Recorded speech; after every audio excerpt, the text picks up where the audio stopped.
Shrenu Matachol Kenu, on a le souhait de reprendre le Chok Haïmouna. Quatrième partie, Baruch Hashem, on est le 18 Av, Jardin de la foi. Et rappelez-vous qu'on est dans le travail de la Haïmouna, le travail de comment sortir de la tristesse, des mauvais traits de caractère, comment travailler ces traits de caractère avec la Haïmouna, en particulier la tristesse. Et bien, tout ce qu'on a vu avec Yosef Hatzadik, comment il a pu traverser toutes ces épreuves en restant dans la joie malgré l'hécatombe dans laquelle il était pendant 12 ans en prison, etc. Il faut savoir que ce n'est pas que Yosef Hatzadik.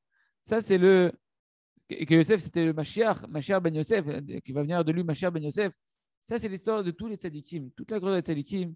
On voit que David Ameller, c'est quoi sa vie à David Ameller? C'est une vie de souffrance. Celui qui étudie un peu le nar, qui regarde un peu les commentaires sur David Ameller, il a subi que des persécutions inimaginables, ses propres enfants, des histoires terribles sur David Ameller, sa famille, tout le monde le méprise, des trucs très très durs. Ok. Et il avait toutes les raisons du monde de tomber dans la tristesse, dans la dépression, dans le désespoir.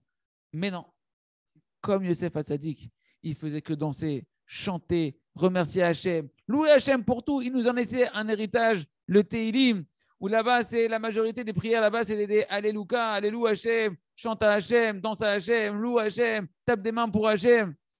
Et grâce à ça, il a mérité de devenir David Ameller. Pour ça, il a été choisi d'être le roi d'Israël et l'ascendant du Mashiach. Le Mashiach, le Neshama du Mashiach. Chaque tzaddik, ne croyez pas, les amis, qu'il a eu une vie de Walt Disney, Chas de Shalom. Chaque tzaddik, il a eu une vie, il a traversé des choses extrêmement dures. Et s'il n'avait pas la qualité qu'on est en train d'apprendre ici du renforcement, elle, cette qualité du renforcement, prend toute sa force de la émouna, de la foi que tout est pour le bien, il n'y en aurait aucun d'eux qui aurait tenu face aux épreuves terribles qu'ils ont dû traverser. Et l'essentiel de leur émouna, que tout est pour le bien, eh ben, comment elle s'est mise en place concrètement dans leur vie, c'est qu'ils ont vu que malgré qu'ils avaient des projets, ils avaient un programme d'évolution dans leur vie, ils avaient préparé. Il va se passer ça dans ma vie, après je vais faire ça, après je vais faire ça. Ils ont vu que Kadosh Baruch Hu, il avait d'autres projets et ils ont été prêts à s'annuler devant ce qu'Akadosh Baruch Hu, il a choisi pour eux, malgré qu'ils avaient prévu pour eux une autre histoire. Et ça, les amis, c'est sûr qu'on doit prendre une leçon pour nous.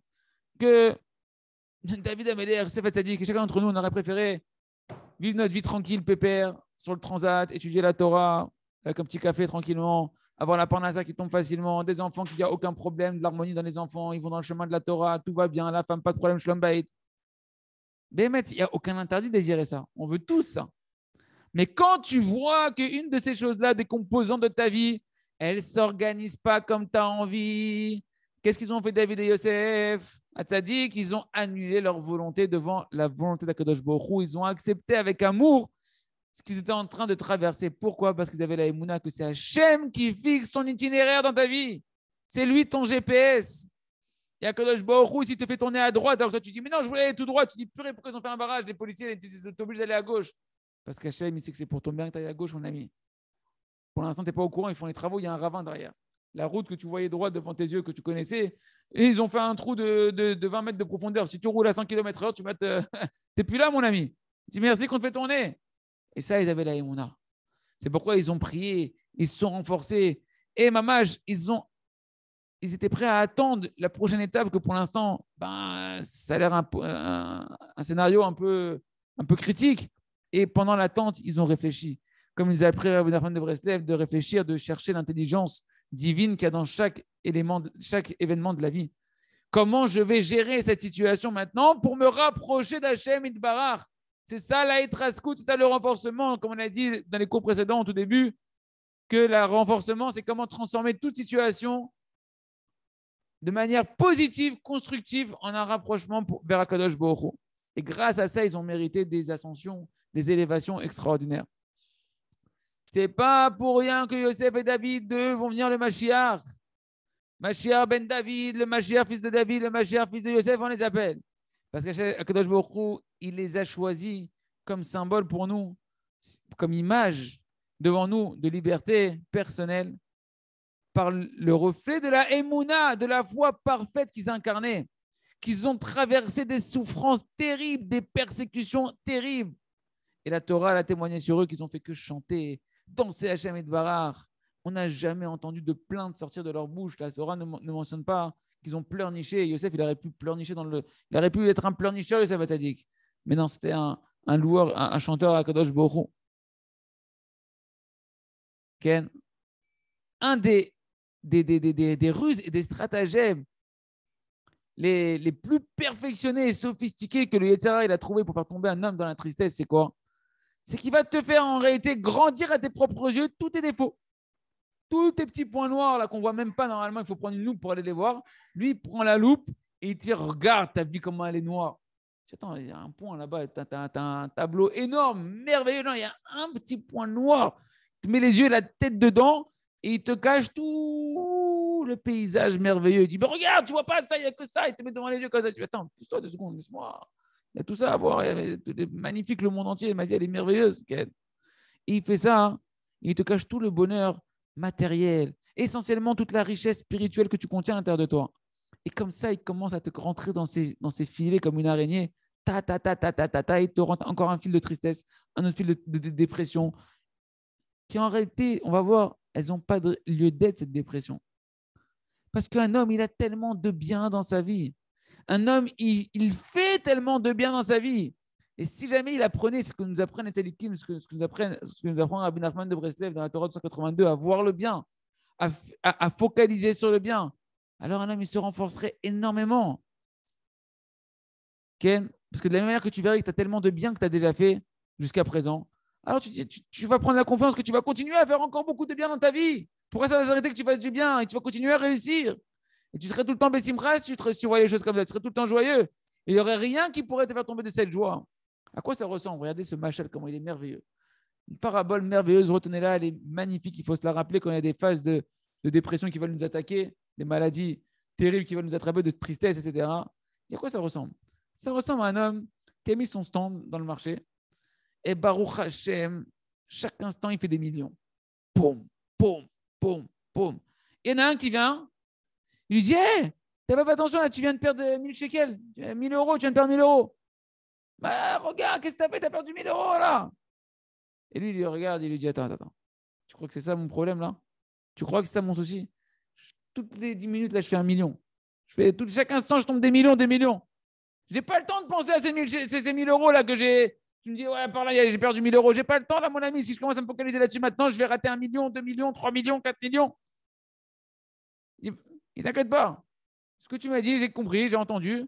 À la fin de la journée, quand j'aurai fermé le stand, je vais prendre le temps de voir c'est quoi le problème pour le gérer, ce petit trou-là. Mais entre-temps, s'il te plaît, arrête de me faire perdre mon temps. Laisse-moi faire mes millions, s'il te plaît.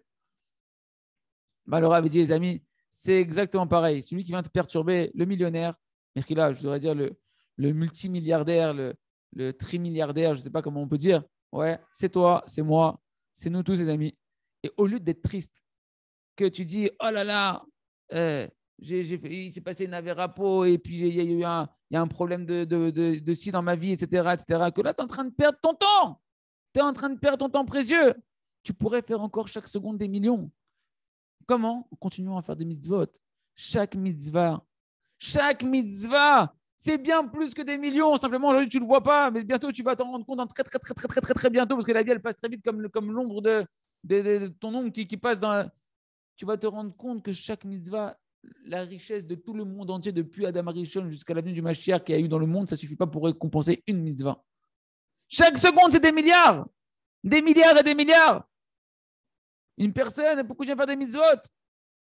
Et être rempli de joie, comme c'est marqué dans Tehillim 19. Pikoudé Hachem, Yesharim et Samech élève. Les mitzvot d'Hachem, elles réjouissent le cœur de l'homme.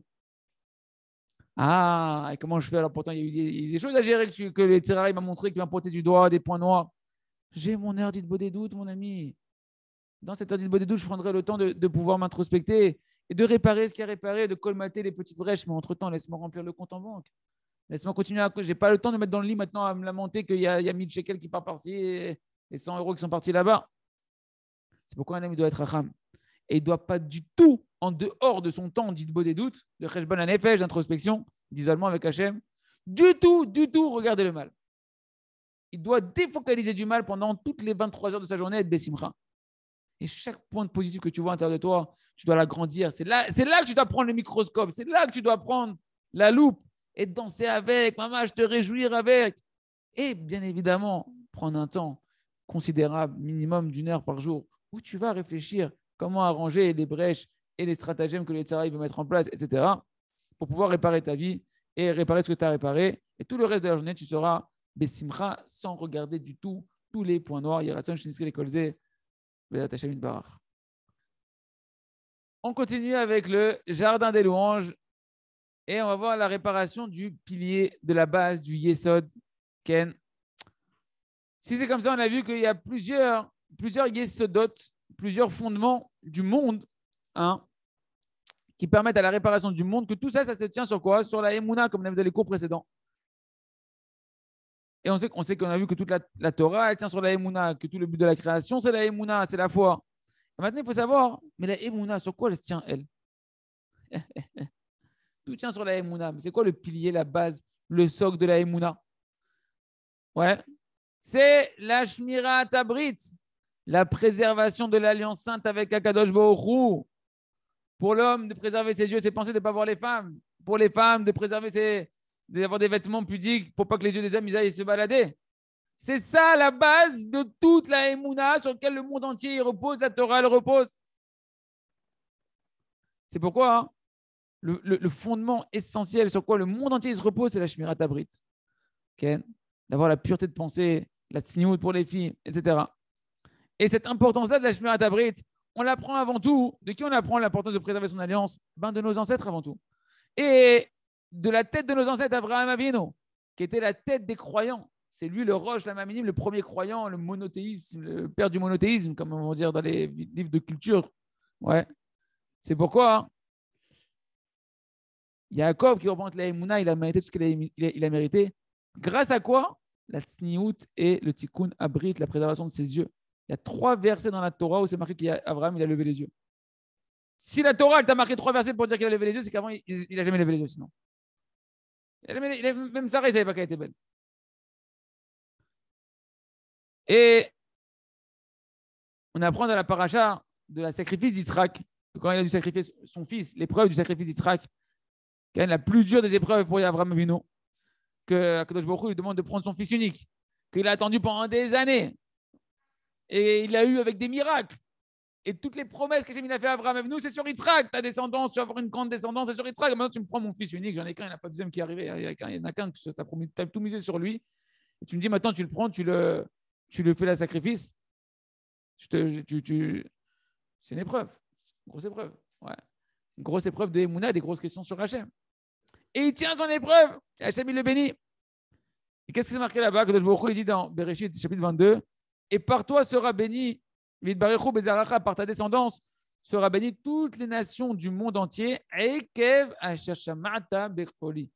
parce que tu as écouté ma voix.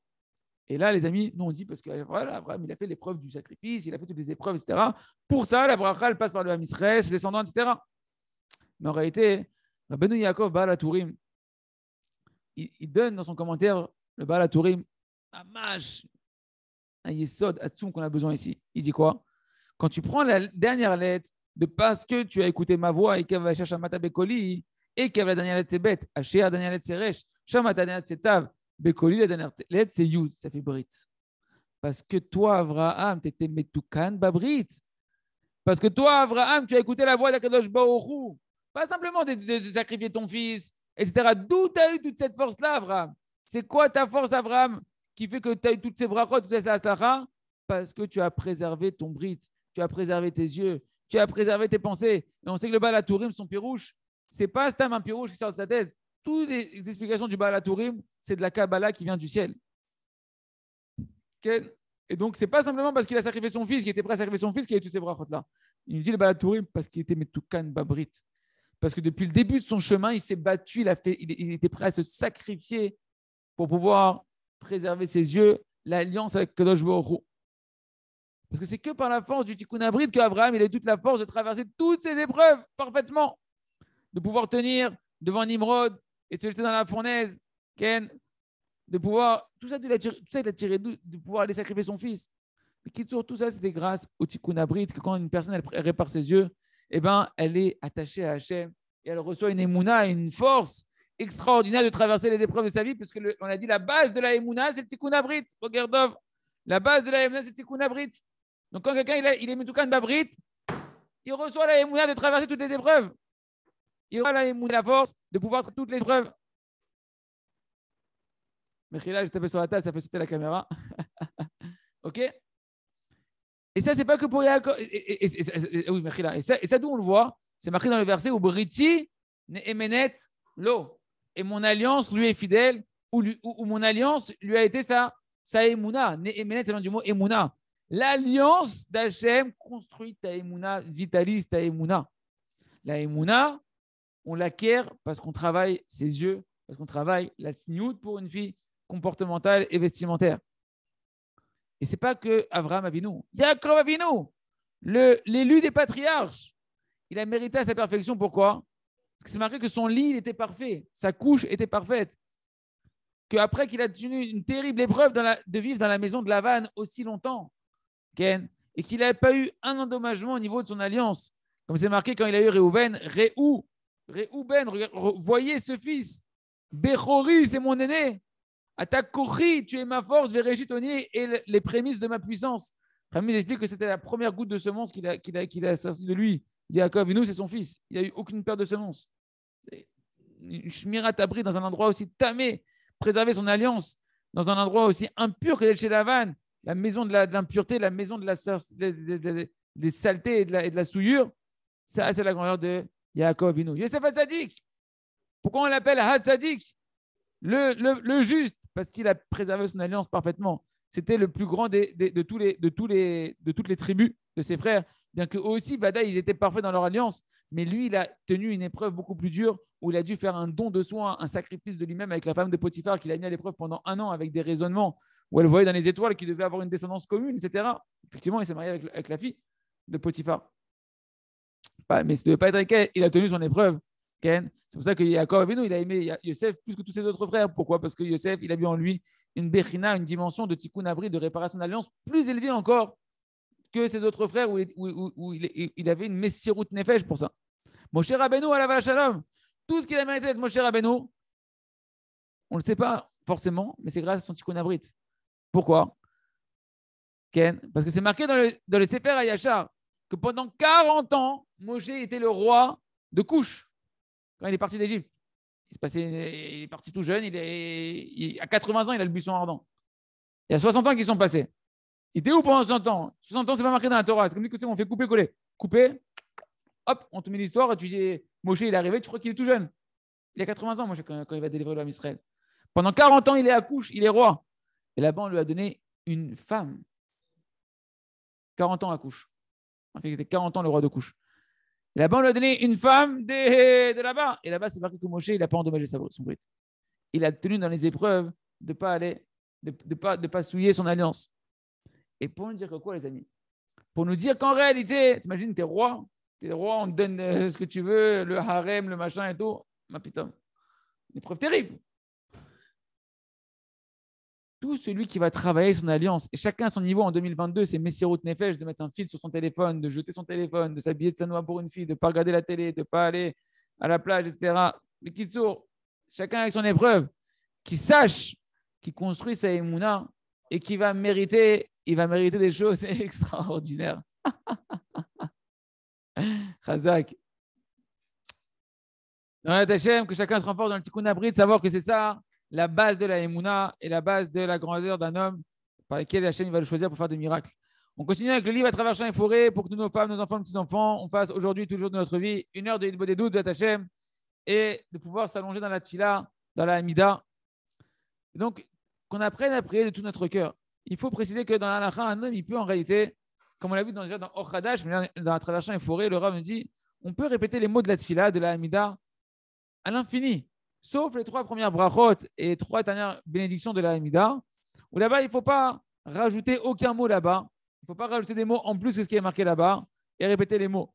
Okay? Mais en dehors de ça, toutes les autres bénédictions, là-bas, tu peux, d'après la stricte loi, même rajouter des paroles dans ta langue française.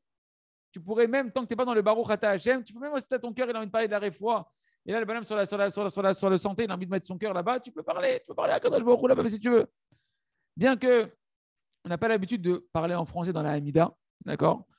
Malgré tout, Pourquoi? Parce qu'en plus, les brachot, que les gens de la Grande Assemblée qui ont institué le texte de la Hamida avec Roi HaKodesh, avec un esprit divin, ils ont mis dedans tout ce qu'un homme il a besoin matériellement et spirituellement qui sont contenus dans ces mots-là, que ces mots-là, ils sont en réalité, ils renferment en eux une grande généralité et une profondeur extraordinaire. Malgré tout, répéter les mots dans la bracha en y mettant une intention différente à chaque fois, ça, c'est sûr qu'il n'y a aucun problème. Même que tu pourrais, si tu as besoin, dire en français. D'accord? Eh bien, un homme, il doit faire attention juste de quoi? De ne pas répéter Baruch Ata Hashem plusieurs fois. Ça, c'est interdit. Ça, il faut le dire d'une seule traite. C'est pourquoi quand on arrive, comme on a vu beaucoup dans Khadash, au mot Chonel Adam Da'at, qu'Hachem gratifie à l'homme la conscience, l'intelligence, etc. Eh bien, répète-les. Donne-nous de l'intelligence, du discernement, de la compréhension. Doucement, pense à ce que tu dis. Supplie Kadosh Baruch Hu. Ken. Et si tu fais ça, tu vas voir que l'étude de la Torah va s'ouvrir devant toi. La Gemara, aujourd'hui, tu vas la comprendre. Le Chok HaEmuna, l'écouter Moharan, tu vas le comprendre beaucoup mieux. Parce que tu as demandé à Kadosh Baruch Hu qui te donne de t'ouvrir la sagesse. Tu vas retenir ton étude. Ton étude va t'accompagner. Un homme, il peut répéter, et ça, tu peux répéter pendant 1 heure. Ma baya, qu'est-ce que tu vas perdre pendant 1 heure de répéter Hachem, donne-moi la sagesse dans la Torah, etc. Qu'est-ce que tu vas perdre? Au maximum, tu vas devenir un Tamid Chacham. Okay. Tu vas recevoir. Par exemple, prends les mots, le bonhomme, il veut faire le chouva, ça y est, il écoute le Chok HaEmuna, il est déjà envie de faire tes chouva, et c'est dur pour moi. Eh bien, tu as une bracha, ça s'appelle Arzirenu B'Tchouva, Shlema Lefanecha. Fais-nous revenir Hachem, toi Hachem, moi j'arrive pas à faire chouva, ou moi les portes de la chouva. Fais-moi revenir B'Tchouva, fais revenir ma femme B'Tchouva. Tu vois que ta femme, tu n'arrives pas à la faire revenir B'Tchouva, va prie pour elle ici. Ouais, non, mais je préfère lui parler. Bah, au lieu de lui parler 1 heure, ça va pas marcher. Tu vas la blesser, etc. Parle 1 heure à Hachem. Dis pendant 1 heure à Hachem, Arzirenu B'Tchouva, Shlema Lefanecha, et pense à toi, à tes enfants, et à ta femme. Et tu répètes. Et tu vas devenir un Baal Chouva. Parce que Hachem, il écoute ta fille-là. Reste 1 heure. Même dans cette bracha-là, reste 1 heure. Tu vas gagner ta vie.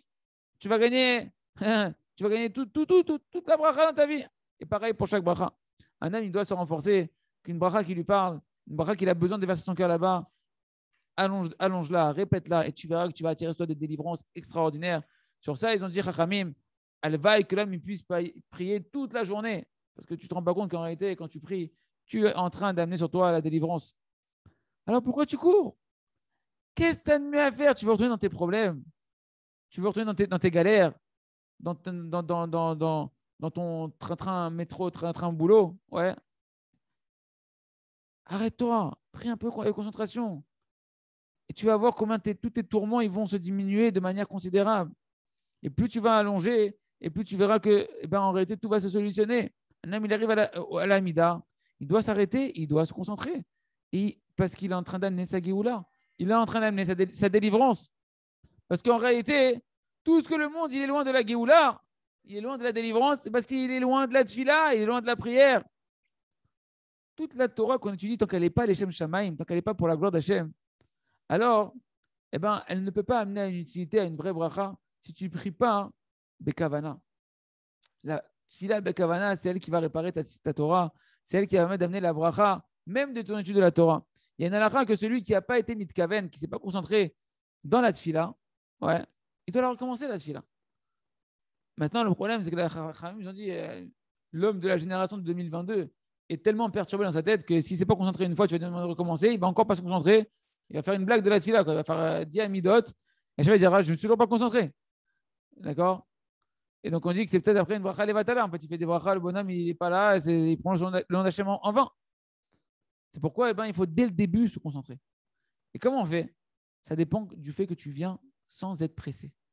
Sois pas pressé. Le mot, il est passé sans concentration. Répète-le. Toute la perturbation de la concentration dans la Hamida, c'est parce qu'un homme, il rentre dans la Hamida, il est déjà stressé de la terminer. Donc, il n'a pas le temps de se concentrer. Il ne met pas son cœur dans les mots. Rappelez-vous, tu rentres dans les trésors du roi. Tu rentres dans la caserne d'Ali Baba. Okay? Et là tu n'es pas en être un voleur. Tu es à la maison, tu es chez ton père. Qui est l'idiot? Qui est l'idiot qui se trouve dans les trésors du roi, qui peut maintenant se remplir des conteneurs et des conteneurs, et qui il se dit non, j'ai pas le temps. J'ai pas le temps. Et qu'on soit conscient, qu'on prie sur ça avant la Hamida, avant la Tfila, qu'on est conscient qu'on va à la synagogue, on rentre dans le palais du roi et on rentre après dans la Hamida, dans les trésors du roi, et que ici, tu as quartier libre. et arrête de croire qu'il y a un sablier qui s'est mis en place. Il n'y a pas de sablier, c'est toi le sablier. Qu'on puisse dire merci à Kadosh Baruch Hu qui nous ouvre ses portes, qu'on ait ma mine dans ça, qu'on ait confiance dans ça, et qu'on voit véritablement des trésors jaillir de nos prières. On continue avec le jardin de la sagesse, et on reprend les mots du conte de Rabbi Nachman, du sage et du simple. Et voilà que le diable, le démon, il s'est mis à la poursuite de nos deux amis, le Premier ministre, le simple et le sage. Il s'est affolé, le simple, et il est parti courir, raconter, non pas à sa mère, mais à sa femme, la grande peur qu'il avait que le diable était en train de lui courir derrière. Lorsque tu vois que le Tam, dans cette histoire-là, il se trouve dans une détresse, Ken, et c'est la première de toute l'histoire. On n'a jamais vu le Tam dans une angoisse, une détresse. Où est-ce qu'il va? Il va le raconter à sa femme. Le Tam, il sait la valeur de la femme. Il sait que sa femme, elle a ce que Khamim nous dit, une bina yetera. Elle a un discernement supplémentaire. Elle a une grande émouna. Ken, il connaît la petite coude de sa femme, que sa femme, elle va pouvoir véritablement l'aider. Et non pas comme des gens qui méprisent leur femme. Ken, et qu'au moment des problèmes, il lui raconte rien du tout. Il pense qu'est-ce qu'elle peut faire, ça, de toute façon. Miskena, hein, c'est une femme. Chazé shalom. Parce que Bémet, la femme, c'est elle le bouclier. C'est elle la muraille du mari. Comme Khamim nous ont dit, un homme qui reste sans femme, c'est un homme qui n'a pas de muraille. C'est pourquoi le tzaddik, il s'est trouvé dans sa femme un appui dans les moments difficiles de sa vie. Et comme ça, tous les tzaddikim, durant toutes les générations, ils ont pris conseil auprès de leurs femmes. Comme c'est marqué dans plusieurs endroits dans la Gemara, je vais aller, je vais prendre conseil aux gens de ma maison. Mais c'est qui les gens de la maison? La maîtresse de la maison, c'est la femme. Et tu ne dois pas te poser des questions de dire, attends, mais c'est bizarre. Regarde au début, quand le roi, il a appelé le Tam, quand le roi, il a appelé le simple, quand il a reçu la lettre du roi qui voulait le rencontrer, il n'a pas pris conseil auprès de sa femme. Il n'a pas pris le temps de dire à sa femme, chérie, je vais voir le roi. Qu'est-ce qu'il a? Il a dit, je vais voir le roi. Elle a dit, pourquoi? Machin. Il a foncé, il n'avait pas le temps de répondre. Pourquoi tu as pris conseil auprès de ta femme ici? Ken? Parce que les amis, au contraire, le fait qu'il est tellement empressé que le roi, il l'appelait, il n'a pas eu le temps de lui répondre. Et là-bas, on a expliqué qu'en réalité, le roi avait expliqué que quand c'est le roi qui t'appelle, si tu prends le temps de réfléchir, c'est un manque de cavote pour le roi. Et ça ne ressemble pas du tout, c'est pas du tout la même chose quand le roi il t'appelle que quand le démon, le diable, le Satan, il vient te chercher. Quand le roi il appelle un homme, il peut sortir que des bonnes choses ici. On parle d'Hachem, c'est un roi miséricordieux, rempli de bonté. Il t'appelle, c'est que pour ton bien, et tu n'auras que des bonnes choses. Et au final, sa femme elle va être très contente qu'il n'a pas eu le temps de lui répondre et qu'il est parti vite aller voir le roi pour amener les brachot et les bénédictions et les trésors que le roi voulait lui donner. Comme c'est marqué dans les paroles de nos sages, on fait mériter un homme même quand il n'est pas là. Mais on peut faire mériter un homme de quelque chose, même s'il n'est pas devant là, même si la personne pour qui on veut le faire mériter, il n'est pas là devant nous. Parce qu'on sait que tu lui amènes 1 million. Tu as besoin de lui demander son avis, est-ce qu'il le veut le million? Mais il va être content, mon ami. Je ne prends pas le temps d'aller le chercher, le million, il va passer. Voilà, ça va être maman, Ken. Et donc, ici, quand le roi il t'appelle, il n'y a pas le temps de demander des questions à ta femme. C'est sûr qu'elle va être contente et qu'elle va bénéficier. Par contre, ce n'est pas pareil quand c'est le démon qui vient te chercher. Quand c'est le diable, quand c'est le Satan. À ce moment-là, oui, va prendre conseil auprès de ta femme pour trouver une solution, comment esquiver cette situation-là et de ne pas t'empêtrer encore plus là-bas et demander à Kadosh Baruch Hu qu'à travers ta femme, il puisse t'éclairer. Ken. Et comme ça, on verra que justement, le Tam, il va trouver la solution, le conseil pour échapper à cette situation difficile dans laquelle il s'est retrouvé à ce moment-là. Et à qu'on puisse donner le kavod à nos femmes et être conscient de la grandeur de notre femme, qu'elles ont une bina yetera et qu'elles sont véritablement la muraille et le rempart et la forteresse d'un homme. On continue avec le Sefer Orchada Shaltiyanta Irveniske Kolano. Donc, les amis, par rapport au sommeil et au lever le matin, une des premières préparations qu'un homme doit avoir, les préparations qu'un homme il doit mettre en place, il y a des choses aussi techniques. On a parlé de la prière sur le sujet, etc. Mais il y a des problèmes techniques à résoudre, très simples. Par exemple, il faut préparer un keli. C'est important de préparer un keli pour faire les Daïm à côté de son lit. Comme c'est marqué dans l'introduction au Zohar Kadosh, ce n'est pas une obligation stricte de la loi, mais c'est très bien de le faire comme c'est marqué dans le Zohar Kadosh, que les chassidim, les premiers chassidim, il préparait un keli pour faire un daïm, comment on appelle un keli, un récipient pour se laver les mains le matin, proche de leur lit. Comme ça, dès qu'ils se réveillaient, ils pouvaient se laver les mains et directement après, servir à Kadosh Baruch Hu. Voilà la chaîne du Zohar avec une traduction du Matok Midevash. Comme ça, les premiers chassidim, lorsqu'ils allaient dormir, ils mettaient un récipient d'eau devant leur lit. Et dès qu'ils se réveillaient de la nuit, ils se lavaient les mains et ils se levaient pour servir directement Hachem dans la Torah et ils faisaient des bénédictions, etc. Parce qu'au moment où un homme va dormir, qu'est-ce qui se passe? Au moment où un homme va dormir, sa neshama, elle s'en va, Chad Shalom, et qu'est-ce qui se passe? Chad Shalom, la toum'a, l'impureté, elle vient dans l'homme et elle reste dans ses mains. Et un homme, il ne peut pas bénir Kadosh Baruch Hu avec des mains qui sont impures sans faire un netilat. Fin de citation du Zohar, d'où l'importance de faire un netilat directement dès qu'on se lève. Et c'est marqué dans les poskim, au nom du Rav Tolat Yaakov, que lui, il avait une autre version du Zohar où là-bas c'est marqué que celui qui transgresse ça, il est chayav mita. Celui qui transgresse de ne pas se laver les mains dès qu'il se réveille, il est chayav mita. En réalité, dans les Sifrei Chassidut, on explique que il est passif de mort. Pourquoi passif de mort? Parce que tu te laisses dans l'impureté, une impureté qui va t'amener à une mort spirituelle, à des difficultés spirituelles avec ton etc. Et dans les Sifrei Chassidut, ils se sont allongés sur la grandeur qu'un homme il puisse attirer une kedusha, une sainteté énorme durant toute la journée. Comment? En se lavant les mains immédiatement au lever. Et il y en a qui sont rigoureux dans cette mesure de piété-là, que carrément de ne pas mettre les pieds par terre, donc de ne pas sortir carrément du lit un pied par terre tant que tu ne t'es pas lavé les mains. Comme ça, moi j'ai vu le Rav Arush Sheri qui était à la maison, qu'on avait mis le kéli avec la bassine devant le lit, et je l'ai vu dans le lit encore en train de se laver les mains, en se penchant directement sans mettre les pieds par terre.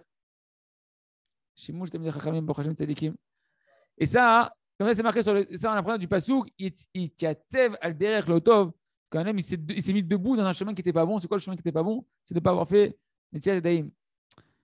Donc, que chacun se renforce, s'il peut, de mettre un kéli devant son lit. Et en plus de ça, autre problème technique pour le réveil et passer une belle journée, il faut préparer un réveil, les amis. Bien sûr, pas un réveil qui va réveiller toute la maison, et des réveils avec des vibreurs aujourd'hui, etc. Tu ne peux pas aller dormir sans avoir fixé une heure à laquelle tu vas te réveiller. Tu dis, je me couche et je me réveillerai quand je me réveillerai. Ma pitom. Un homme, il a appris qu'on doit se lever à Khatsot. Tu veux te lever à Khatsot, tu n'es pas David Ameller que ça va, la harpe elle va se mettre à chanter toute seule, etc. Et tout. Mais ton réveil. Tu veux te lever avant Alod Hashacha, avant le lever de l'aube. Mais ton réveil.